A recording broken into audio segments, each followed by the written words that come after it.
History is a blend of fact, interpretation, and imagination. The stories are inspired by historical accounts, myths, and cultural legacies. While we aim to bring history alive, we encourage you to explore, research, and question these narratives. In the heart of ancient Karnataka, amidst dense forests and sacred rivers, destiny was rewritten. Mayur Sharma, a young Brahman scholar, traveled to Kachipuram, seeking mastery in Vedic knowledge. But the path of wisdom turned into one of war. Humiliated by the Pallava warriors, his pride was shattered, and with it, his old life. The scholar became a warrior. With fire in his heart, Mayur Sharma returned to Banvasi, the land of his ancestors. He gathered fierce warriors, each driven by the same purpose, to break free from foreign rule. No longer just a seeker of knowledge, he wielded the sword with divine determination. A rebellion erupted, shaking the Pallava stronghold. The battle was fierce, but Mayur Sharma's grit was unmatched. His triumph led to something far greater than revenge. It birthed a dynasty. The Kadambas, Karnataka's first native rulers, had risen. Banvasi, the sacred land of sages, transformed into the capital of a warrior kingdom. This was not just a political shift, it was a cultural awakening. A new era had begun, one where Kannada identity flourished under a king who defied fate itself.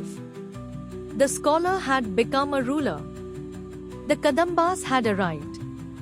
The fire of Mayur Sharma's rebellion had reshaped history. From a scholar humiliated in Kachipuram to the warrior king of Banvasi, he had carved out the first native Kannada dynasty. But ruling a kingdom demanded more than just victories, it required order, vision, and governance. The Kadambas understood that language was power. For centuries, Sanskrit had dominated royal decrees, but now, for the first time, Kannada emerged in official inscriptions. This wasn't just a script change, it was a declaration of identity, cementing Karnataka's cultural roots. Land was the lifeblood of the kingdom. The Kadambas pioneered a structured land grant system, distributing fertile lands to Brahmins, temples, and scholars. These copper plate inscriptions detailed ownership, taxation, and even irrigation rights, early blueprints of Karnataka's economic framework. Taxation wasn't merely about collection, it was about building the future. Revenue from trade and agriculture strengthened fortifications, irrigation networks, and temple construction. Under the Kadambas, Karnataka saw not just rule, but structured governance, a model so effective that future dynasties like the Chalukyas and Hoslas would refine it further. The sword had won the land, but it was governance that would shape its destiny. The foundations laid by Mayur Sharma had set the stage, but it was under Kakusthavarma that the Kadambas reached their golden era. A ruler of unmatched vision and diplomacy, he transformed his kingdom into a dominant force, forging alliances with the most powerful dynasties of his time. No longer just a regional power, the Kadambas became the center of India's political chessboard. Kakusthavarma married his daughters into the royal families of the Guptas and the Vaktakas, securing bonds that brought stability and prestige. His diplomacy ensured that even distant rulers acknowledged Banvasi's growing influence. But Kakusthavarma was not just a strategist, he was a warrior king. Under his reign, Kadamba territories expanded, with fortified cities rising across Karnataka. His armies, disciplined and formidable, repelled invasions and kept the Chalukyas and Pallavas at bay. Trade flourished, temples rose, and Kannada culture thrived as Banvasi became a beacon of prosperity. This was the zenith of Kadamba rule, a time of power, wealth, and influence. But history is never stagnant. Even at its height, shadows of future challenges loomed. The alliances that had once strengthened the kingdom could one day become the very chains that bound it. Power is not just built in royal courts, it is forged on the battlefield. The Kadambas understood this well.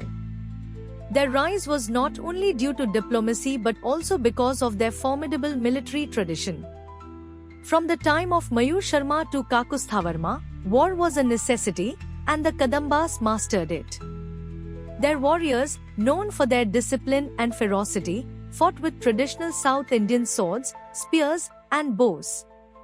The Kadamba cavalry was swift and relentless, striking fear into enemies before they could even react.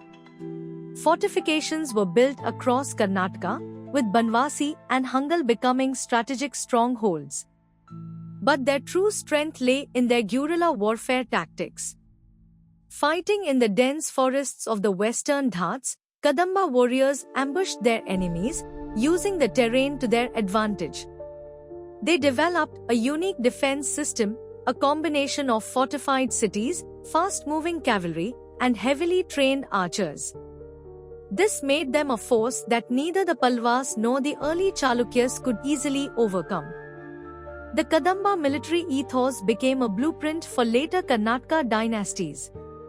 Their innovations in fortifications, battlefield strategy, and disciplined warfare influenced the Chalukyas, Hoslas, and even the mighty Vijayanagara Empire.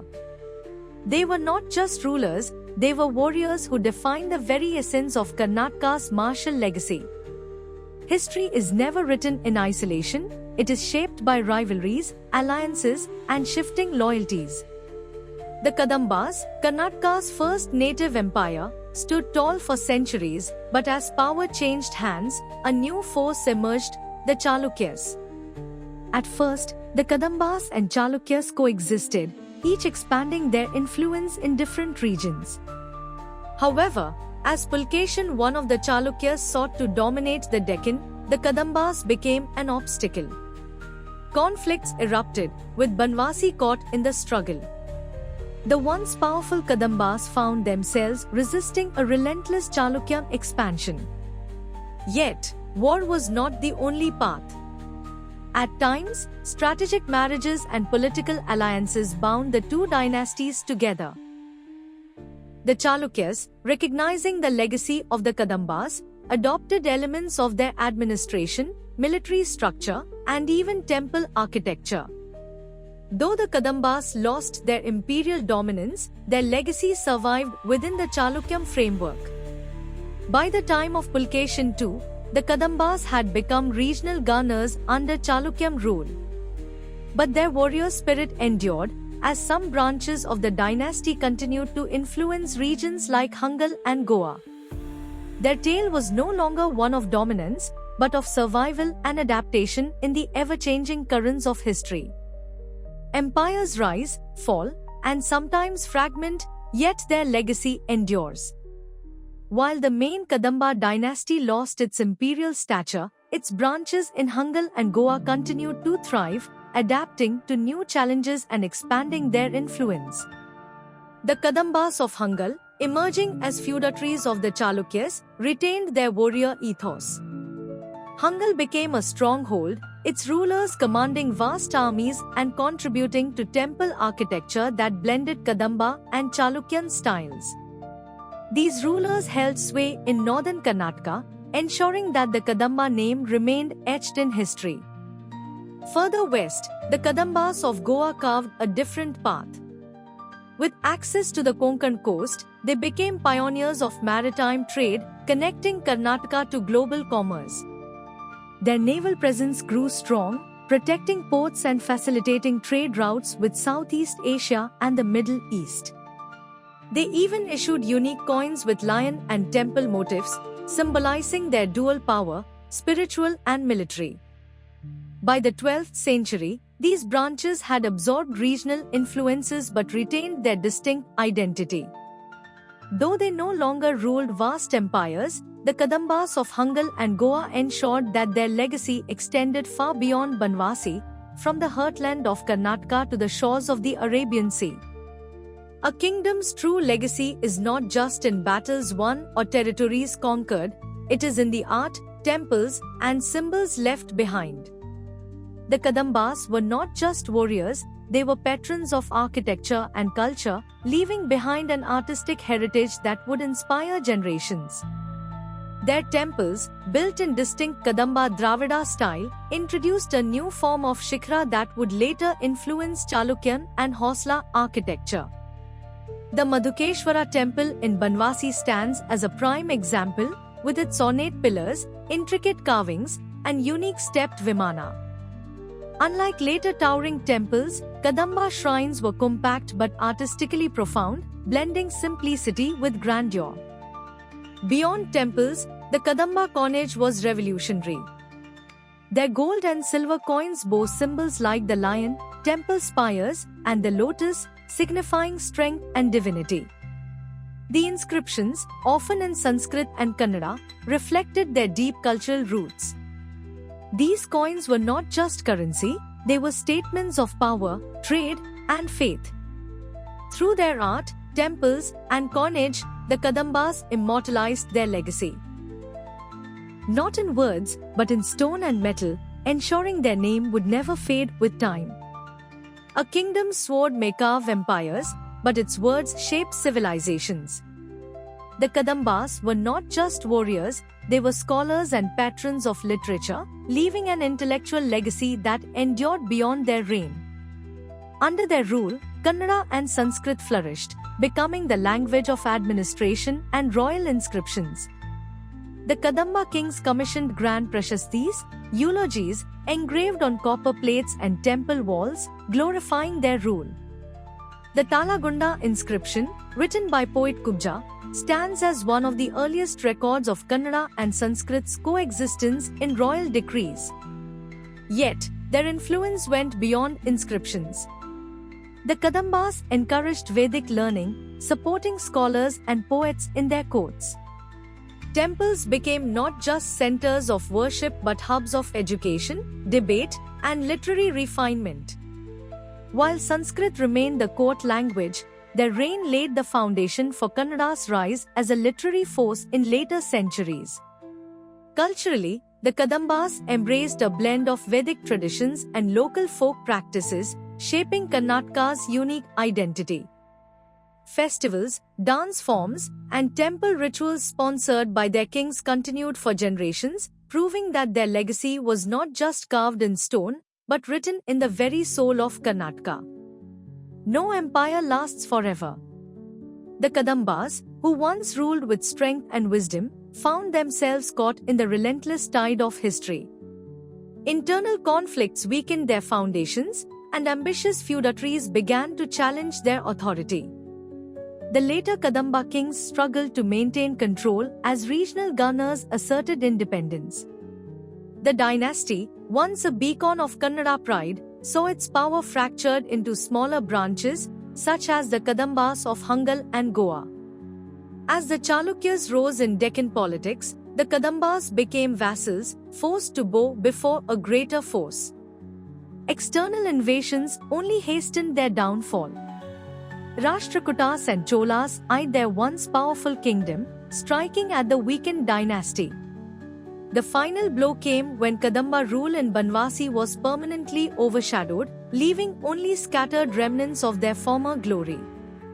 But though their rule faded, their legacy endured in Karnataka's governance, literature, and temple architecture. The first Kannada dynasty may have fallen, but the seeds it planted shaped the future of South Indian history. Empires may crumble, but legacies endure. The Kadambas, the first native Kannada dynasty, left an imprint that still echoes through modern Karnataka.